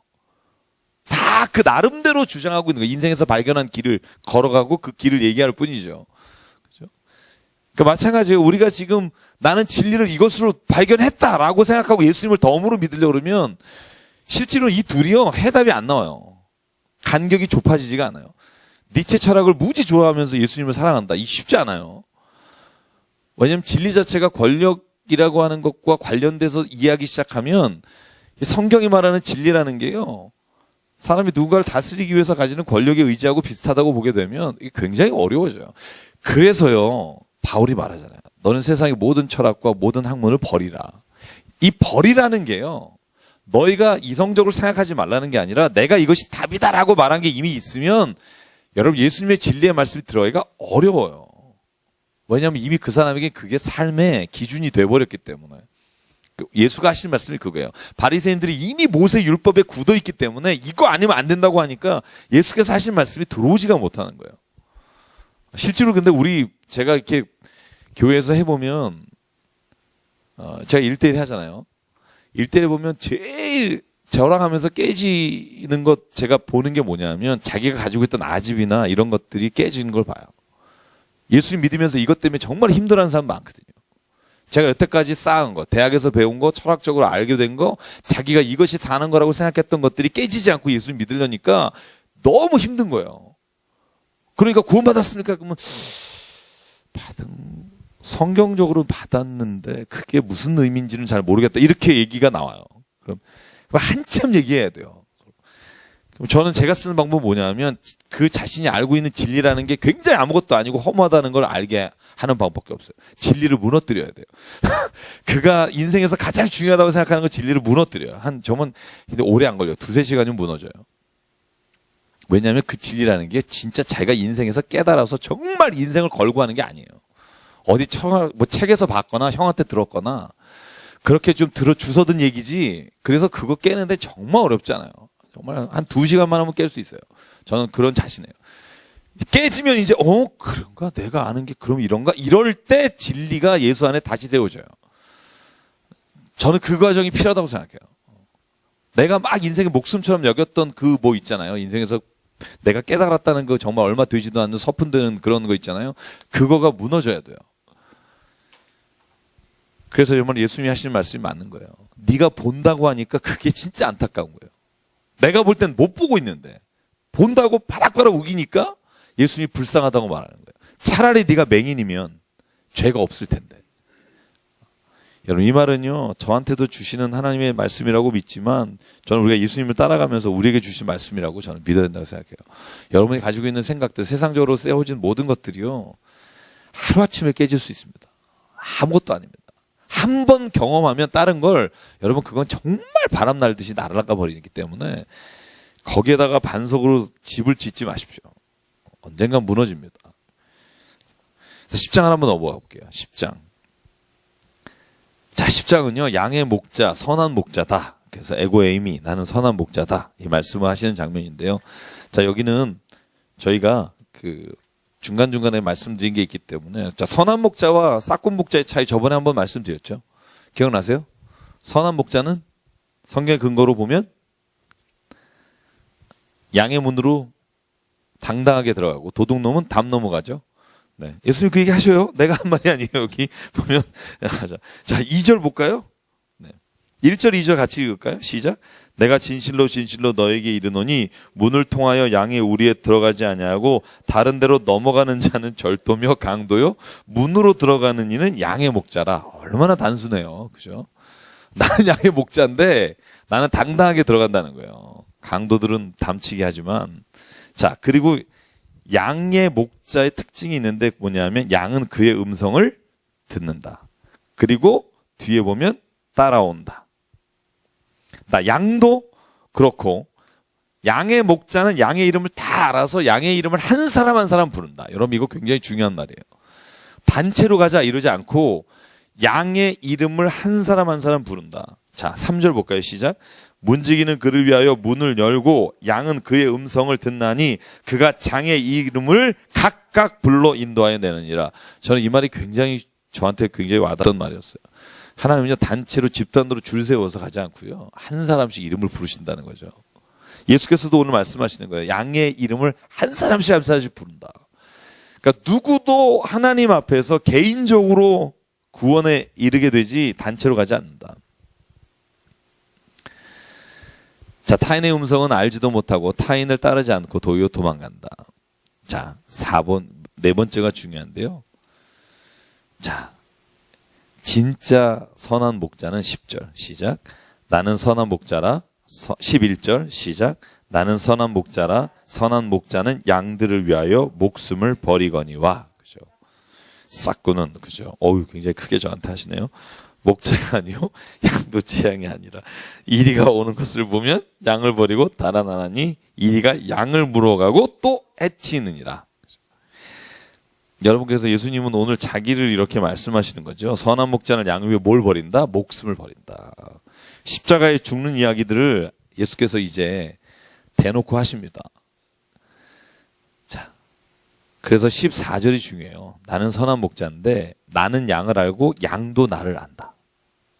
여러분이 하나님, 예수님을 잘 알아요? 네. 아멘. 잘 몰라요? 그러면 오늘 알려고 하라는 거죠. 알아야 된다. 어떤 분인지. 여러분 그런 거 있잖아요. 제가 아까 얘기하다 빼먹은 게 있어 그런데요. 왜 부모님 말씀에 순종하는 말 있잖아요. 저는 그 말이 어렸을 때는 참 싫었거든요. 정말 싫었는데 지금 돌이켜보면 부모님 말씀을 그냥 잘 듣고 사는 것보다 세상에 편한 건 없는 것 같아요. 뭐 자율적 인간이 되지 않는다, 혹은 뭐 그가 스스로 선택하고 결단할 수 있을 기회를 상실한다, 뭐 이런 많은 얘기가 있지만 실은 우리가 인간이 가지고 있는 어떤 반항적인 마음들이 있어서 그렇죠.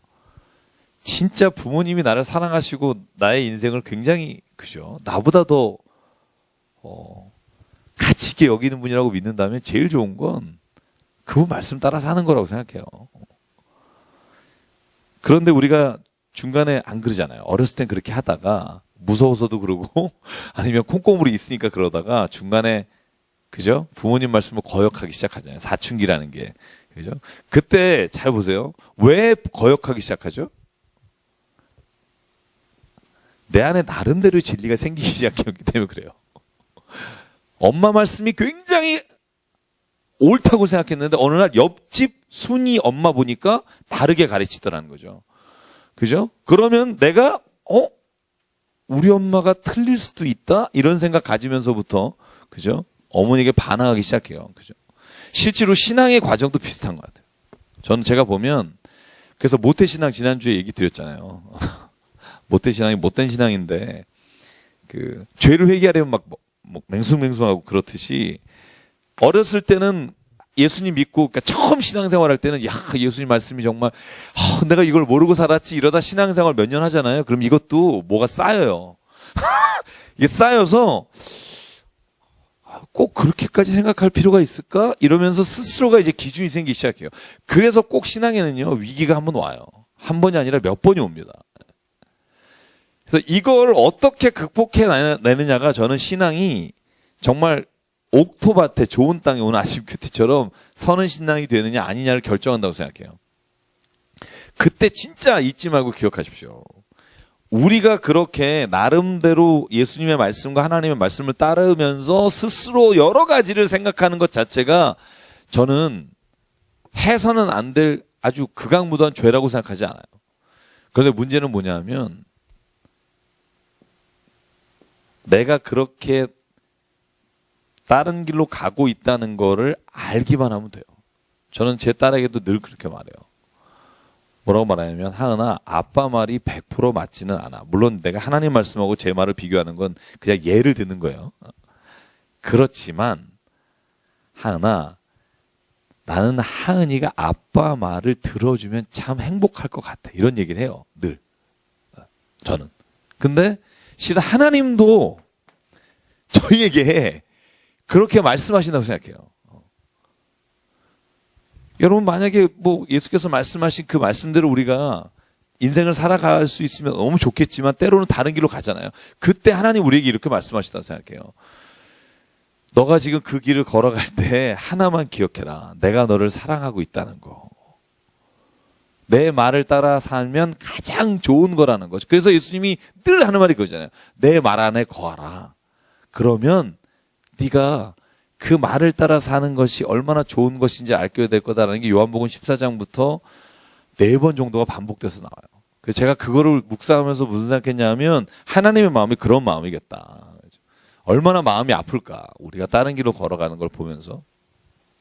여기도 마찬가지예요. 선한 목자가 우리를 알고 있는데 우리는 목자를 몰라요. 그렇게 되면 어떻게 되느냐. 우리 엉뚱한 소리를 듣는다는 거죠. 아까 말했잖아요. 타인의 음성은 듣지 않고 도망가요. 왜? 목자의 음성을 알기 때문에. 근데 우리가 목자의 음성을 모른단 말이죠. 그럴 때 겪는 고단이 뭐냐면 하나님의 말씀이 어떤 말인지 모르기 때문에 우리가 다른 말씀을 쫓아간다는 거예요. 그러니까 스스로가 어려운 길에 빠지게 되는 겁니다. 그래서 여러분, 신앙길을 걸어가다가 그렇게 빠지지 않는 것도 은혜입니다. 그래서 다시 돌아오는 것도 은혜지만 아예 빠지지 않는 것도 은혜고요. 자, 그래서 17절에 보면요. 자, 내가 목숨을 버리는 것은 그것을 내가 다시 얻기 위함이니 이로 말미암아 아버지께서 나를 사랑하시느니라. 18절 같이 읽을까? 시작. 이를 내게서 빼앗는 자가 있는 것이 아니라 내가 스스로 버리노라. 나는 버릴 권세도 있고 다시 얻을 권세도 있으니 이 계명은 내 아버지에게서 받았노라 하시니라. 아멘.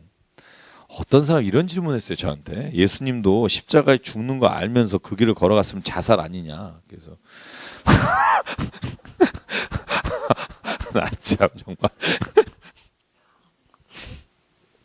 굉장히 똑똑하잖아요, 그죠?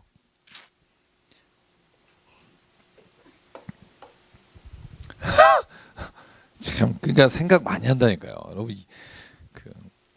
어떻게 생각하세요?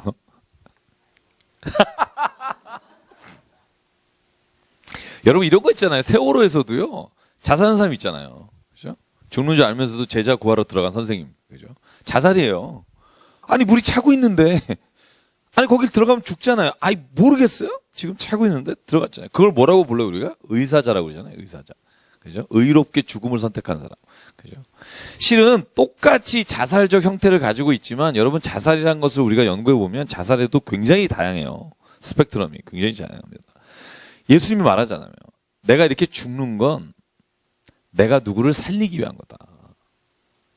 내가 이 길로 가면 죽는 거 안다. 그런데 내가 죽음으로 말미암아 내가 건질 생명들을 나는 이 시간 기억한다.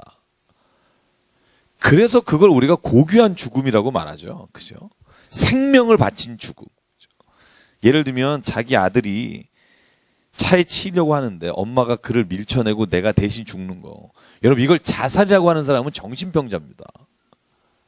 이 두 가지는요, 똑같이 현상은 동일해요. 내가 스스로 죽는 거예요.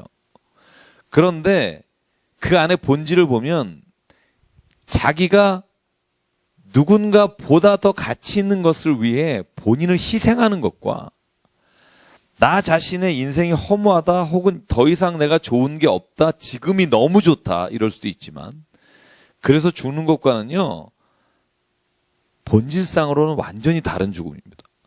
그래서 이 둘을 같다고 말하면 실은 이 둘을 같다고 말하는 사람도 요즘 굉장히 많습니다. 이타적 죽음과 이적 죽음의 차이가 없다. 그래서 진화론에서 주장하는 사람들도 꽤 많습니다. 왜냐하면 이타적 죽음도 결국 자기의 DNA를 번식하려고 하는 인간의 행위 중에 하나다. 이렇게 표현하는 책들이 있어요. 그러니까 실은요, 제가 말했잖아요. truth는 정말 많아요.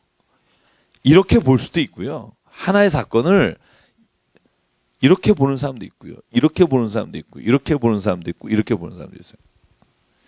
그래서 저는요, 세상에 이렇게 보는 눈을 우리가 가지는 것도 저는 굉장히 중요하다고 생각하는데, 더 중요한 건 뭐냐면, 이것은 근데 결코 우리를 살리는 생명의 진리가 아니라는 것을 저는 그렇게 생각해요. 이것들은 각자가 가지고 있는 인생에 있어서의 아픔과, 여러분 다 철학자들이나요? 아니면 사상자들 보면, 사상가들의 특징이 뭔지 아세요? 그의 삶을 공부해야 돼요. 생각만 공부해갖고는 도대체 이 얘기가 왜 나오는지 몰라요. 근데 인생을 공부하잖아요. 얘는 이런 얘기를 할 수밖에 없는 거예요. 그걸 알게 되면 그래서 이런 생각을 하게 됐구나. 그죠? 그러니까 이렇게 나오는 것 자체도요. 우리가 보면 저는 그런 생각해요. 우리가 이걸 통해서 깨달을 게 있는 거예요. 이걸 통해서 깨달게 될 건 있어요. 그리고 제가 한 가지 아까 하다가 말씀을 빼놓은 게 뭐냐면 여러분 그런데 우리가 성경을 통해서 진리를 알았다고 했을 때 독선에 빠지면 안 돼요. 이것도 굉장히 중요합니다. 독선에 빠진 애들이 누군지 아세요? 이단이에요. 성경 이렇게 쫙 짜집게 해가지고 이거 진리라고 말하는 사람. 그리고 다른 어떤 이야기도 타협하지 않으려고 하는 거예요. 여러분 이건요. 진리는 하나입니다. 성경이 말하는 진리는 하나지만 여러분 이 진리에 우리가 알아갈 때요. 우리가 때로는 독선에 실수할 수 있다는 걸 알아야 돼요. 우리가 한 면밖에 못 본다는 걸 알아야 돼요. 하나님 우리가 다 말하지만 여러분 우리가 갖고 있는 하나님에 대한 생각들이 다 동일하진 않아요. 언어학할 때 그런 말 쓰거든요. 나는 참 기쁘다. 기쁜 사람들 8명 모아놨어요. 자, 기쁜 사람 모아놨어요. 8명이 기쁜 게 다 달라요. 좋은 사람 모아놨어요. 참 좋다고 사는 사람 8명 모아놨어요. 다 달라요. 그죠? 사람이 언어나 사람의 판단으로 인해서 기준을 정해놓은 것들은 늘 실수가 있을 수 있다. 그러니까 성경 말씀 우리가 진리로 받자. 왜냐하면 그 말씀은 성경이 진리라고 말씀하시고 우리가 그걸 믿는 사람들이니까. 그러나 그 성경의 진리의 말씀을 우리가 하나하나 그 말씀을 따라 사는 데 있어서 서로 다른 생각들과 관점이 있을 수 있다. 여러분 이것도 인정을 해야 됩니다. 제가 흔한 비근한 예가 이런 거예요. 예배드리는 방법. 여러분 큰 교회 한번 가보셨습니까? 제가 이렇게 말해드렸는지 모르지만 소망교회 가서 예배드리면 저는 숨이 막혀서 숨을 못 쉬겠어요. 거기서 예배드릴 때요. 제가 한번 볼펜 떨어뜨렸어요. 이렇게. 이게요. 천둥 치는 소리 같아요. 얼마나 가보신 적 있으세요? 얼마나 조용한지요. 정말 제가 볼펜을 이렇게 돌리는 습관이 있어요. 그래서 예배드릴 때 이렇게 헌금 쓰고 이렇게 돌리고 있는데 떨어졌어요. 근데 따당땅땅 이런 폭풍 치는 소리가 들리는데 정말 거기에는 몇천 명이요. 저를 다 이렇게.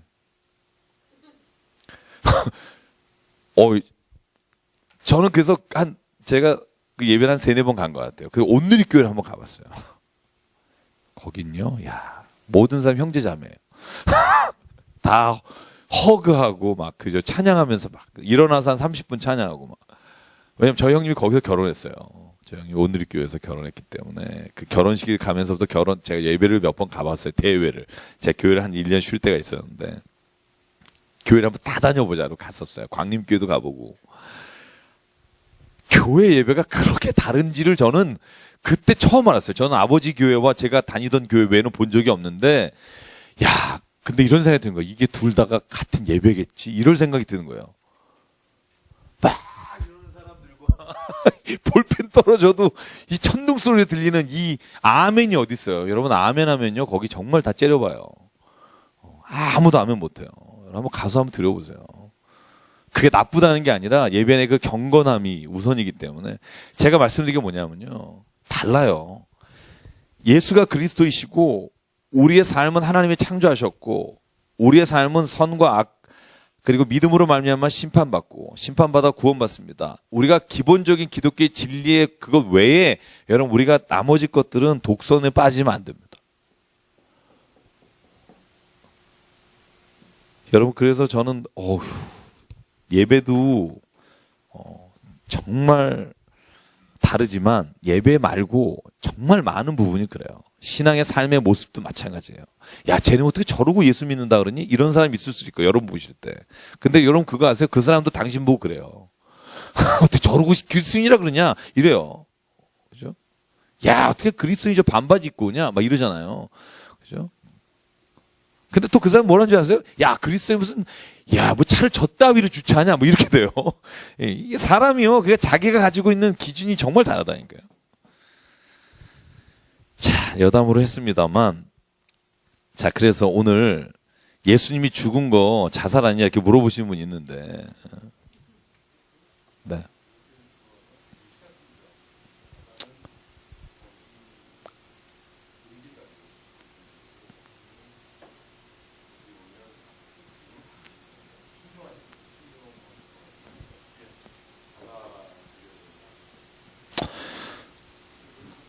예수님 말씀에 의하면 내가 알고 죽은 건 맞죠.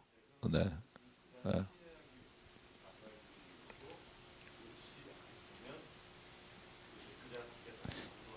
그렇죠. 옛날에 왜 브릿지라는 제가 짧은 영상 보여드렸잖아요. 그죠? 그래서 브릿지라는 영상 보면 열차가 막 달리는데 열차가 탈선하게 돼요. 그래서 탈선하면 사람들이 다 죽어요. 그래서 이 열차를 이렇게 바꿔야 되는데 그런데 그때 그 자기 아들이 그냥 그 철도에서 걷다가 빠져요. 이렇게 딱 빠졌는데 그 열차 이게 그 레인을 이렇게 교환하는 거기에 껴있는 거예요. 그래서 교환하면 아들이 죽고 교환 안 하면 열차에 타고 있는 사람이 모두 죽게 되는 상황에 그래서 그 브릿지라는 영화에서 아버지가 절규하죠. 아들 이름을 막 부르면서 이걸 레인을 교환해요. 그리고는 막 뛰어내려가서 죽은 자기 아들을 이렇게 안고 그리고 걸어갈 때 그 기차 안에 탔던 사람들이 밖을 내다보면서 저 아버지가 소리 지르면서 아들을 품고 있으니까 왜 저러지? 이러고 지나가요. 근데 그 안에는 마약하는 애, 담배 피는 애, 거기서 막 온갖 잡것 애들이 그 안에서 다 있는 거예요. 그러면서 거기에 아버지의 사랑이라는 노래가 나와요. 눈물 나는 장면인데 실은 아버지 입장에서도 마찬가지인 거예요. 이렇게 하면 아들이 죽는 것을 알지만 이 죽음으로 인해 그죠? 이 열차에 있는 사람을 구원하기 위해 하시는 거니까 그래서 장로님 말씀하신 것처럼 그것은 하나님의 섭리이지만 그러나 인간적으로는 고뇌죠. 내가 이 잔을 정말 안 받고 싶습니다. 이런 기도가 나올 수밖에 없는 거고요. 자, 10장 하반절에 보면요. 그래서 자, 내가 결국 뭐냐? 예수님 하신 말씀이 나는 내 아버지는 만물보다 크시는데 30절 나와 아버지는 뭐다? 하나다. 그러니까 바로 그 다음 절에 유대인들이 돌을 들어 치려 하거든요. 그죠? 그러면서 33절에 이유가 나오죠. 신성 모독합니다. 네가 자칭 하나님이라 말하는구나. 그죠? 이렇게. 그랬더니 예수께서 34절에 말합니다. 시편 82편 6절에 나오는 말인데요. 내가 너희를 신이라 하였다. 그죠? 하물며 인간도 하나님께서 너희를 신이라 하였는데 내가 하나님의 아들이라고 말하는 것, 내가 하나님이라고 말하는 것이 너희들에게 그렇게 돌로 칠 일이냐? 예수께서 하신 말씀이죠. 그러니까 여러분 굉장히 그 자부심을 가지십시오. You are God라고 되어 있습니다. G-O-D-S 소문자고요. G는. 그러니까 뭐냐면 너는 하나님이다. 이 말을 쉽게 말하면 우리는 하나님의 형상을 가진 사람이다. 우리 하나님의 형상을 가졌다. 비록 내가 이렇게 내 안에서 계속해서 갈등이 있고 죄를 지지만 그러나 하나님은 너희를 하나님의 형상을 따라 창조했다. 그죠? 거기 한 발 나가서 예수님은 모든 사람들을 살리는 첫 열매가 되셨다. 그런 의미를 포함하고 있다고 생각하고요. 그래서 37절에 예수께서 말하죠. 내가 내 아버지의 일을 행하지 아니하거든 나를 믿지 마라. 그런데 그 일은 믿어라. 그리고 대표적인 일이 11장으로 넘어가요. 죽은 나사로가 사는 일이에요. 그게 그 일이 뭘까? 여러 가지 있겠지만 그 일이 11장에 나오는 나사로를 죽음에서 살리는 거예요. 이게 굉장한 표적입니다. 이 표적으로 인해서 유대인들 중에도 예수께 돌아온 자가 많다고 돼 있고요. 그래서 예수께서 하시는 말씀입니다. 그 일을 믿으라. 그래서 그들이 다시 예수를 잡고자 했으나 그 손을 벗어나 도망가십니다. 자, 2번 도망가십니다. 성전에서도 도망가셨고 여기서 도망가시고요. 왜? 아직 때가 이르지 않았기 때문에. 그죠? 11장. 조금만 나가볼게요. 자, 베다니입니다. 베다니는요, 예루살렘 동쪽에서 2km예요. 가까운 거리입니다. 감람산 끝쪽에 있는데, 남동쪽에 있는데요. 우리 갔을 때 베다니 안 갔었죠. 그지? 네. 제가 2007년에 갔을 때 이 베다니에 마르다와 마리아의 집에 갔었어요. 나사로가 돌 무덤에서 나왔다는 그 무덤을 들어갔었어요. 쬐까네요. 저는 깜짝 놀랐어요. 갔는데 요만한 정말 요거보다 작아요. 마당이. 아주 정말 작은데 거기에 나사로가 있었다는 게 있고 그 건너편에 건너편에 장사가 있는데요. 그 다윗이 던졌다는 그 물맷돌을 팔더라고요. 그래서 제가 사온 기억이 나는데 그런데 그 동네가요. 그렇게 막 멋있는 동네가 아니에요. 그냥 일반 이런 동네예요. 그런데 여기 본문에 나오는 거 보면 예수님이 나사로와 마르다와 마리아를 특별히 사랑하셨다고 돼 있어요. 특별히 사랑하셨고 오늘 본문에 보면 예수님이 유대인을 피해서 지금 잠깐 머물러 나왔다가 다시 예루살렘으로 들어가는 거예요. 물론 성전 안은 아니지만 감난산에 가시는 거예요. 그러니까 제자들이 걱정하는 거죠. 예수요, 당신이 지금 들어가면 죽습니다. 가겠습니까? 그랬더니 예수가 말합니다. 하나님의 영광을 위해서 난 가야 된다. 그래서 오늘 4절에 보시면 예수께서 이제 죽게 되었다는 말을 들으시고 제가 2절에 아까 얘기한 게 나오죠. 이 마리아는 향유를 주께 붓고 머리털로 주의 발을 닦던 자요. 그죠? 그게 저는 앞에 나오는 게 아니라 뒤에 나오는 이야기죠. 자, 나사로는 그의 오랍이다. 예수께서 사람을 보내서 병들었습니다. 그러니까 예수께서 가자 하고 갑니다. 그랬더니 뭣도 모르는, 그죠? 아무것도 모르는 도마가 주와 함께 죽으러 가자. 16절에 떠들죠. 그죠? 그죠? 이 디두모는요, 헬라어입니다. 헬라식 표현이고, 도마는, 그죠? 원래 이브리 이름이고요. 뜻이 뭐냐면 쌍둥이라는 뜻이죠. 네.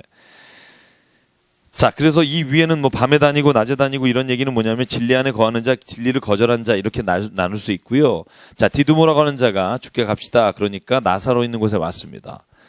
자, 베다니는 가깝고 오리쯤 된다. 오리면 2km입니다. 20절. 마르다는 예수께서 오신다는 말을 듣고 뛰어나갑니다. 마리아는 집에 있습니다. 마르다가 예수께 였습니다. 21절. 주께서 여기 계셨으면 오라버니가 죽지 않았을 겁니다. 그러나 이제라도 주께서 무엇이든지 하나님께 구하시는 것을 하나님이 주실 줄 아나이다. 굉장한 믿음이죠. 마르다는 좀 이런, 그죠? 확실한 믿음이 있는데 그 뒤에가 더 예수께서 하신 말씀이죠. 네 오라버니가 살아날 것이다. 자, 24절 같이 읽죠. 시작. 마리아다가 이르되 마지막 날 부활 때에는 다시 살아날 줄을 내가 아나이다. 25절. 예수께서 이르시되 나는 부활이요 생명이니 나를 믿는 자는 죽어도 살겠고 무릇 살아서 나를 믿는 자는 영원히 죽지 아니하리니 이것을 내가 믿느냐. 27절. 이르되 주여 그러하외다. 주는 그리스도시여 세상에 오시는 하나님의 아들이신 줄을 내가 믿나이다. 아멘. 자, 마르다는요, 나사로가 다시 산다 그럴 때 부활의 때에 다시 산다는 걸 믿은 사람이에요. 그런데 예수는 말하죠. 아니다. 네 오라비는 살아난다. 그죠? 그러니까 마리아를 불러요. 28절. 그러니까 마리아도 뛰어나옵니다. 예수께 나왔죠. 근데 마리아도 믿음이 비슷해요. 자, 보실까요? 32절에 같이 읽죠. 시작. 마리아가 예수 계신 곳에 가서 배웠고 그 발 아래 엎드려 이르되 주께서 여기 계셨더라면 내 오라버니가 죽지 아니하겠나이다. 자, 예수께서 우시는 것과 유대인들이 우는 것을 보고 심통이 여기시고, 자, 35절에 보면 예수께서 눈물을 흘리시더라. 예수께서 여기 눈물을 흘리신 거, 자, 잠깐 퀴즈. 또 한 번 있죠? 어디죠? 예루살렘 성전 바라보시면서 우시죠. 그래서 성경에 보면 예수님 두 번 우시는 장면이 있고요. 자, 40절 보면 예수께서 이르시되 내 말이 내가 믿으면 하나님의 영광을 보리라 하지 않느냐. 그래서 돌을 옮겨 놓고요. 나흘이 돼서 좀 썩고 있는데 예수께서 나사로를 나오라 하시고 나옵니다. 자, 오늘 보면요. 예수께서 이 죽은 나사로를 살리신 사건으로 인해서 여러분 12장에 계속되는 이야기가 바로 나사로의 죽음에서 부활하신 이야기가 여기까지 계속돼요. 12장에. 향유 붓는 이야기까지. 그래서 보면 자 9절에 한번 볼게요. 12장 9절까지. 9절만 볼게요. 일단 오늘은 같이 읽을게요. 시작. 유대인의 큰 무리가 예수께서 여기 계신 줄 알고 오니 이는 예수만 보기 위함이 아니요 죽은 자 가운데서 살리신 나사로도 보려 함이라. 나사로가 구경거린 거죠. 죽었던 사람이 살아났다니까. 그래서 나사로로 말미암아 예수님을 믿게 된 사람들이 그때 참 많았다 이렇게 기록되어 있고요. 자, 오늘 지금 9시 5분 전이라 오늘 뭐 다 끝내기는 어려울 것 같습니다만 자, 제가 11장만 마무리를 짓게요. 네. 자, 오늘 이 말씀 중에 나사로가 살아난 일은 기적이잖아요. 근데 제가 요한복음은 기적을 뭐라고 말한다 그랬죠? 표적이라고 말한다 그랬죠. 그죠? 너희가 표적을 믿고 나를 보고 나를 믿어라. 이렇게 돼 있는데 가장 대표적인 표적이 오늘 나사로 사건입니다. 그래서 이 사건은 예수님을 믿는데 결정적인 역할을 하는 거예요. 왜냐하면 부활이 뭔지를 아는 사람 아무도 없죠. 실은 나사로가 다시 산 건 부활이 아닙니다. 그죠? 그냥 죽었다 산 거예요. 부활하고 달라요. 부활을 resurrection이라는 단어는 다시 하나님의 그 부활의 몸으로 다시 이렇게 살아나는 걸 말해요. 마지막 때. 그죠? 그래서 실은 오늘 이 나사로에서 하는 건 그냥 죽었다 살아나는 건데 이것이 표적이 되는 거죠. 예수께서 사흘 만에 죽었다 살아나는 표적이 되기도 하고 그리고 예수께서 부활하실 것에 대한 표적이 되기도 합니다.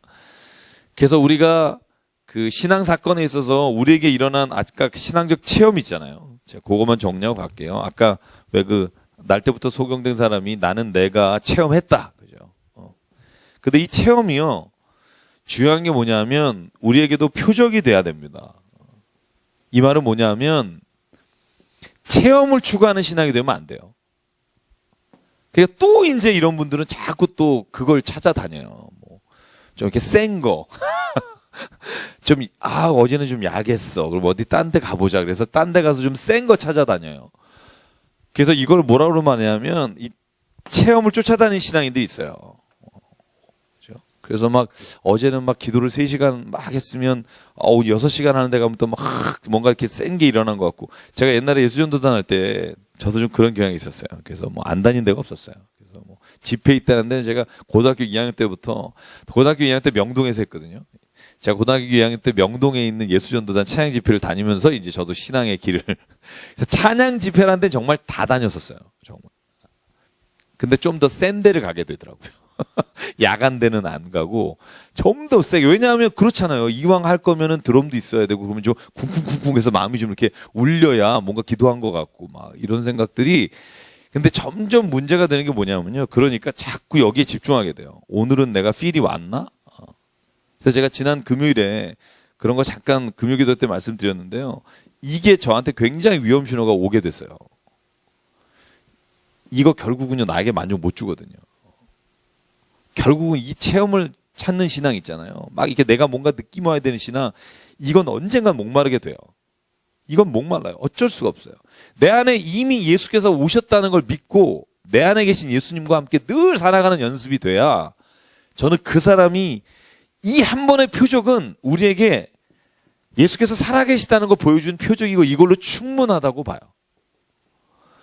그래서 예수께서 말하잖아요. 너는 표적을 따라다니는 신앙을 하지 마라. 요나의 표적 외에 내가 보여줄 게 없다. 그거 하나면 이미 하나님이 모든 표적을 보여주셨는데 또 내가 너한테 표적을 보여주랴.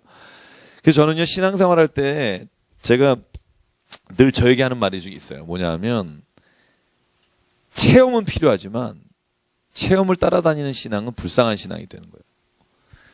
저는 이거 믿으시잖아요. 이미 성령이 우리 안에 계시는 걸 믿으시죠.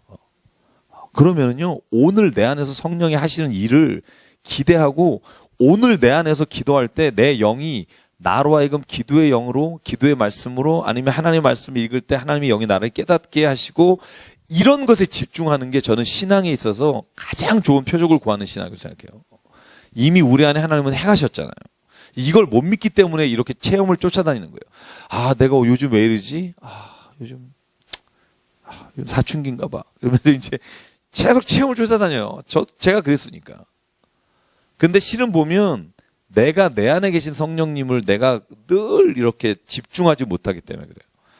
그래서 저는 저와 여러분이 이 어떤 죽은 나사로가 살아났다거나 아니면 소경이 눈을 떴다거나 이런 우리의 삶에서의 하나님이 우리를 알게 하시는 체험이 있다면 그 체험이 저는 우리의 신앙에서 일어나든 안 일어나든 그것과 상관없이 하나님은 나를 오늘 사랑하시고 나의 삶의 자리에서 동행하신다는 걸 정말 믿는다면 저는 그것이 진짜 하나님이 우리에게 원하시는 믿음의 모습이라고 생각합니다. 여러분 그런 모습이 있길 원합니다. 그때부터 진짜 신앙이 시작되는 것 같아요. 그러면요 그런 거예요. 저는 저희 어머니 보고 늘 생각하는 거죠. 우리 어머님은요 뭐 어떤 엄청난 악기가 있고 엄청난 찬양이 있는 데서도 은혜 다 받으시고 혼자 정말 들어줄 수 없는 어디 선교사님이 오셔서 하시는 그 설교에도 은혜 혼자 다 받으시고요. 그래서 어머니한테 그래요. 엄마 오늘은 진짜 좀 심하지 않았어? 오늘 너무 힘들었어. 어머니 그래요. 그분에게 역사하신 하나님을 봐야지. 그분을 보면 안 된다. 그게 안 돼요, 저는 잘. 근데 그게 무슨 말인지를 아는 거예요. 조금은 알 것 같아요. 그러니까 실은요, 우리가 자꾸 말 잘하는 사람 혹은 막 그런 역사를 잘 설명하는 사람들에게 빠지게 되는데 실은 그런 역사가 일어나도 말 못하는 사람도 있어요. 말이 짧아서. 왜냐면 제가 선교사들을 내 친구들을 만나보니까 정말 말 잘하고 정말 일을 막 하나 했으면 100 부풀리는 애들은 정말 막 선교 헌금 무지 많이 받고요. 막 100을 했는데 하나밖에 말 못하는 애들 있어요. 이런 친구들은 정말 힘들어요. 선교 어디서 가서 보고도 못하고 그냥 뭐 주님만 바라보고 합니다. 이러다가 계속 굶고 막 이런 경우가 있는데 그래서 실은 저희가 그런 게 좀 있으면 좋을 것 같아요. 그냥 누가 무슨 말을 하든 그 안에 계신 하나님을 볼 수 있다면 전 속지 않을 수 있다. 그런 생각을 하고요. 그래서 여러분 요한복음 저희가 좀 이렇게 좀 가는 속도가 좀 늦지만 좀 차근차근 읽으면서 갔으면 좋겠고요. 자, 이제 다음 주는 17장까지 읽으시면 좋을 것 같고요. 17장까지. 그래서 반복되는 내용을 좀 뺄게요. 네. 그리고 18장부터는요, 거의 제가 볼 때는 하루면 끝납니다. 21장까지. 네. 그래서 한번 앞으로 제가 볼 때 2시간 정도면은 요한복음이 끝날 것 같고요. 사도행전이 또 만만치 않습니다. 28장까지. 네. 사도행전. 요번엔 사도행전 정말 한번 깊이 봐보려고 그래요. 네. 제가 지금 사도행전 4번째인데 그런 생각 가지고 있습니다. 같이 기도할게요.